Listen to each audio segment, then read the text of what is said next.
Mayhem continued coast to coast for a seventh straight night in response to the death of George Floyd. And as the chaos and destruction raged on, as some video you're seeing, some leaders say the violence is having a negative impact on criminal justice reform. Listen to this.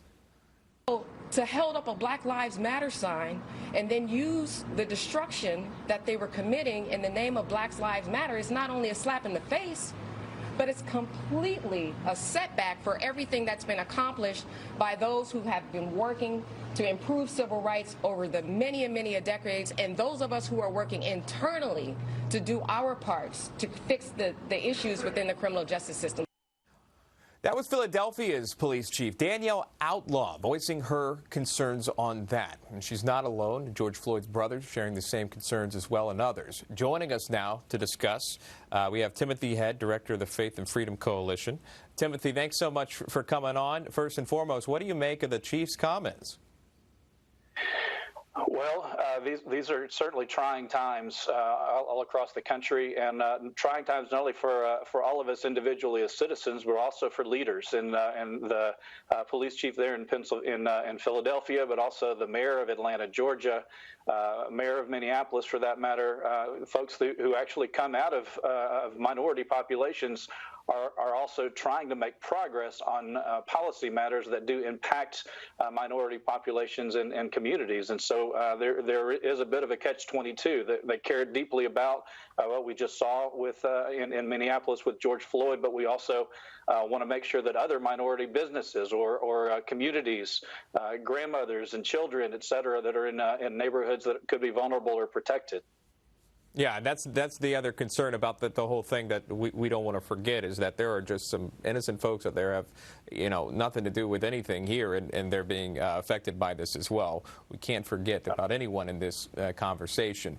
Switching gears, the president here walking, as you may have seen, is getting a lot of news, walking to that historic church that was burned in those riots in D.C. to pay his respects yesterday. We're just showing some video there. You can see him there also with AG Bill Barr, Kayleigh McEnany, and others there, Mark Meadows, making this effort, walking across to the church, holding up a Bible.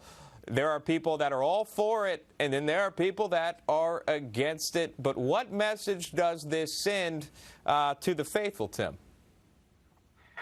Well, at this point, I think the Trump administration's record is beginning to really speak for itself when it comes to not only courts and judges, matters pertaining to life, pertaining to religious liberty. Not only did President Trump walk across and make that statement about the Bible and the importance and essential nature of churches yesterday, but today he's actually appearing at Catholic University in Washington, D.C., hosting a summit on international religious freedom. So his words speak. I frankly believe that his actions probably speak even louder than his words. But I think the even more overarching reality here is that matters that pertain to American Christians and people of other faiths are clearly in front and center of the mind of Donald Trump day in and day out in this White House. You're the director of the Faith and Freedom Coalition, and I'm just curious about this as we're showcasing the president there visiting a church.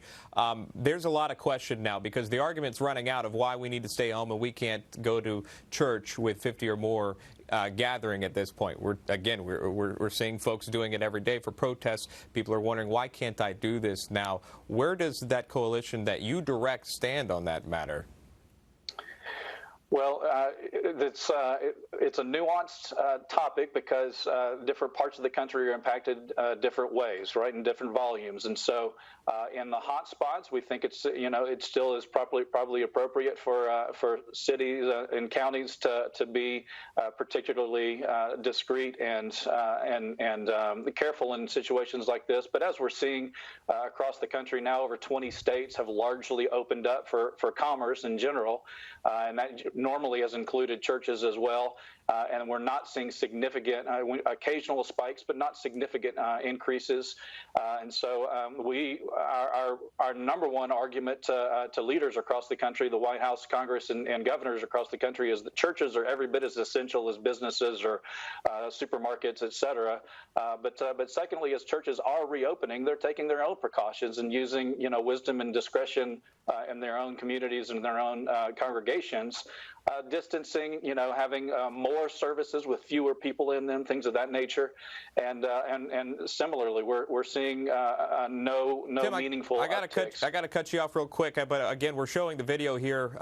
That's Timothy Head, Director of Faith and Freedom Coalition. Thank you very much, Tim. I appreciate it. We're showing the video earlier there of New York City. New York City is the epicenter of this whole thing, and you're seeing way more than 50 people gathered shoulder to shoulder. So while it's different around the country, that message, that picture speaks volumes.